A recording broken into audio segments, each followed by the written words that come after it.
मंदार पर्वत। बिहार के बांका जिले में स्थित मंदार पर्वत सिर्फ एक पर्वत नहीं है, वरन अपने साथ कई युगों को एक साथ समेटे हुए जीवंत प्रमाण है।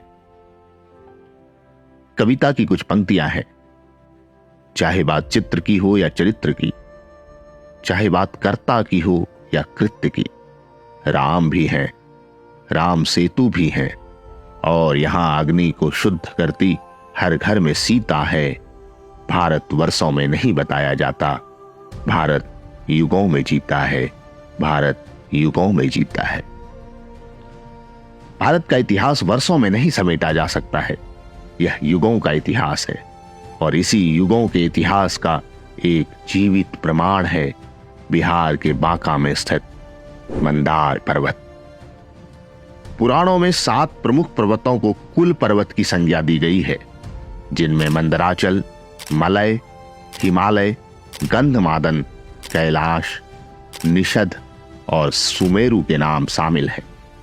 ब्रह्मांड का सबसे वृहताकार शिवलिंग भी यही मंदार है।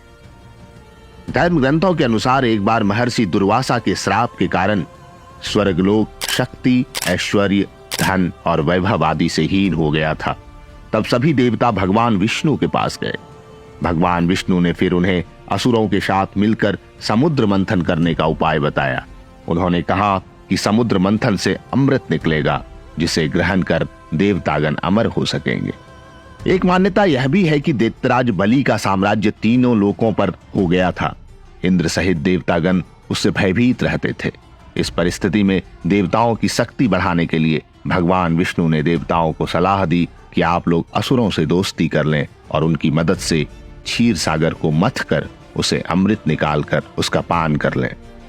समुद्र मंथन की बात जब देवताओं ने असुरों के राजा बलि को बताई तो वो भी समुद्र मंथन के लिए तैयार हो गए। फिर वासुकी नाग की नेति बनाई गई और मंदराचल पर्वत की सहायता से समुद्र मंथन किया गया। इसी मंदराचल पर्वत को आज मंदार पर्वत के नाम से भी जाना जाता है और इसे भगवान विष्णु के निवास स्थान के रूप में भी जाना जाता है। ऐसी मान्यता है कि यह पर्वत सिर्फ एक पत्थर से बना हुआ है, यानी कि इस पर्वत का निर्माण सिर्फ एक ही पत्थर से हुआ है और इसी के चारों ओर वासुकी नाग की नेति बनाकर जब एक तरफ से देवताओं और दूसरी ओर से दानवों ने मिलकर क्षीर सागर का मंथन किया तो उससे 14 रत्न प्राप्त हुए थे। आपकी जानकारी के लिए बता दें कि समुद्र मंथन के दौरान सर्वप्रथम कालकूट विष निकला था, जिसके ताप से समस्त सृष्टि में हाहाकार मच गया। तब इसे भगवान शिव ने ग्रहण कर लिया। इस विष के कारण महादेव का कंठ नीला पड़ गया, जिस कारण उन्हें नीलकंठ भी कहा जाता है। समुद्र मंथन के दौरान दूसरे स्थान पर एक दिव्य गाय की उत्पत्ति हुई थी, जिसे कामधेनु के नाम से जाना जाता है।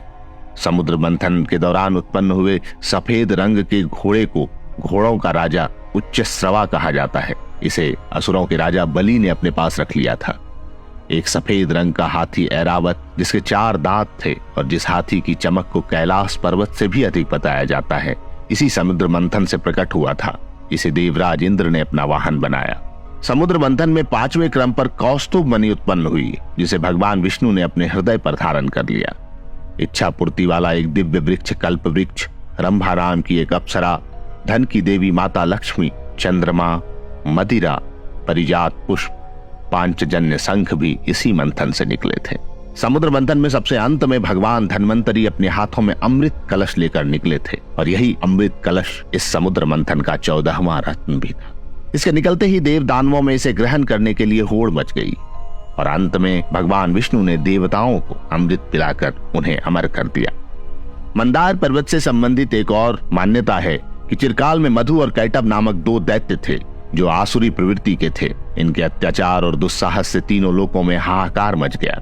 इसके बाद भगवान विष्णु जी ने दोनों का वध कर दिया और दोनों के धड़ को 2 विपरीत दिशा में फेंक दिया। फिर भी धड़ एकजुट होकर फिर से मधु और कैटभ बन गए और तीनों लोकों में फिर से अपना आतंक मचाना शुरू कर दिया। इसके बाद भगवान विष्णु जी ने आदि शक्ति का आवाहन किया। कालांतर में भगवान श्री हरि विष्णु जी ने मधु और कैटभ को पृथ्वी लोक पर लाकर मंदार पर्वत के ही नीचे दबा दिया ताकि वह फिर से उत्पन्न न हो सके। ऐसी मान्यता है कि मधु और कैटभ ने मकर संक्रांति के दिन भगवान विष्णु से उन्हें दर्शन देने का वरदान मांगा। दानवों के इस मांग को विष्णु जी ने स्वीकार कर लिया। कालांतर से भगवान नारायण मकर संक्रांति के दिन मंदार पर्वत पर उन्हें दर्शन देने आते हैं। पुराणों में वर्णित है कि यह क्षेत्र त्रिलिंग प्रदेश के नाम से भी जाना जाता था, जिसमें पहला लिंग मंदार, दूसरा बाबा बैद्यनाथ और तीसरा बासुकीनाथ था।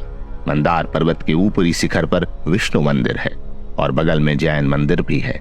नीचे काशी विश्वनाथ मंदिर है। भगवान शिव का पहला निवास स्थल मंदार ही था। इसे हिमालय से भी प्राचीन माना गया है और ऐसा कार्बन डेटिंग से भी पता चला है। जानकार बताते हैं कि धन्वंतरी के पौत्र देवोदास ने भगवान शिव को मनाकर काशी में स्थापित कर दिया था, इसलिए काशी विश्वनाथ के नाम से भी इसे जाना जाता है। मंदार पर्वत 750 फीट का सुडौल पर्वत है। इसमें पूरब से पश्चिम की ओर अवरोही क्रम में कुल 7 श्रृंखलाएं हैं।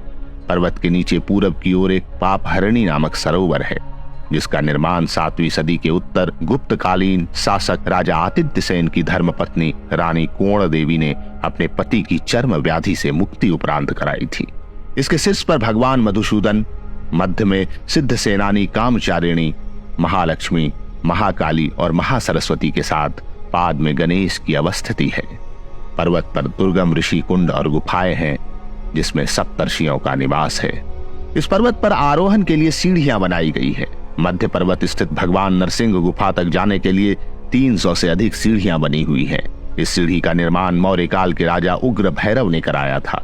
इस पर्वत पर नीचे से क्रमशः दुर्गा, काली, सूर्य, महाकाल, भैरव, गणेश, वासुकीनाग का रज्जु चिन्ह, त्रिशिरा मंदिर का भग्नावशेष, 2 ब्राह्मणी लिपि के शिलालेख, सीता कुंड, शंख कुंड, आकाश गंगा, हिरण्यकश्यपु गुफा, पाताल का प्रवेश द्वार, मधु का मस्तक, प्राचीन मधुसूदन मंदिर, कई दर्शनीय धरोहर हैं।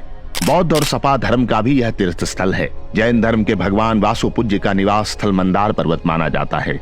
बता दें कि मंदार पर्वत पर बने मंदिर में जैन धर्मों के गुरुओं के पदचिन्ह विद्यमान है, जिसके दर्शन के लिए लोग देश विदेश से यहाँ आते हैं। इसी तरह 1920 में सफा धर्म के गुरु चंद्रदास जी महाराज ने यहाँ रहना शुरू किया था। कहते हैं कि उन्हें यहीं ज्ञान की प्राप्ति हुई थी। यहाँ उन्होंने 1934 में एक कुटिया का निर्माण भी कराया था। बता दें कि मंदार पर्वत पर ही सीता कुंड भी है। सीता कुंड से संबंधित कई कहानियां प्रचलित हैं। कहा जाता है कि भगवान श्री राम जब वनवास गए थे तब वह मंदार पर्वत पर भी रुके थे। कहते हैं कि यही माता सीता ने भगवान भास्कर की उपासना की थी। माना जाता है कि पर्वत के जिस जल कुंड में माता सीता ने भगवान सूर्य को अर्घ दिया था, उसका नाम सीता कुंड पड़ गया। मंदार पर्वत पर पापहरणी तालाब स्थित है। प्रचलित कहानियों के अनुसार कर्नाटक के एक कुष्ठ पीड़ित चोल वंशीय राजा ने मकर संक्रांति के दिन इस तालाब में स्नान किया था, जिसके बाद से उनका स्वास्थ्य ठीक हो गया था। तभी से इसे पापहरणी के रूप में जाना जाता है। पापहरणी तालाब के बीचों बीच माता लक्ष्मी और भगवान हरि विष्णु का मंदिर है। हर मकर संक्रांति पर यहाँ मेले का आयोजन होता है। मेले के पहले यात्रा भी होती है, जिसमें लाखों लोग शामिल होते हैं। इस मेले का आयोजन मकर संक्रांति के दिन बड़ी धूमधाम से होता है। मंदार पर्वत भारत की युग यात्रा का प्रमाण है। बिहार स्थित यह पर्वत अपने साथ न जाने कितनी छोटी बड़ी कहानी एवं मान्यताओं को समेटे हुए है। कालखंड के विभिन्न भागों से जुड़ी ये कहानियां और मान्यताएं ठीक उसी तरह से आपको इस युग को सोचने को मजबूर करती है, जैसे राम सेतु आपको त्रेता युग और रामायण काल को जानने को विवश करती है। प्रकृति में रचा बसा मंदार अभूतपूर्व है, अभूतपूर्व। और इसे देखकर मन बस यह कहता है कि राम भी हैं, राम सेतु भी हैं और समुद्र मंथन का प्रतीक मंदार भी है। युग यात्रा बहुत बड़ी है और इसमें शामिल हमारा प्यारा बिहार भी है, और इसमें शामिल हमारा प्यारा बिहार भी है। जय मंदार, जय बिहार।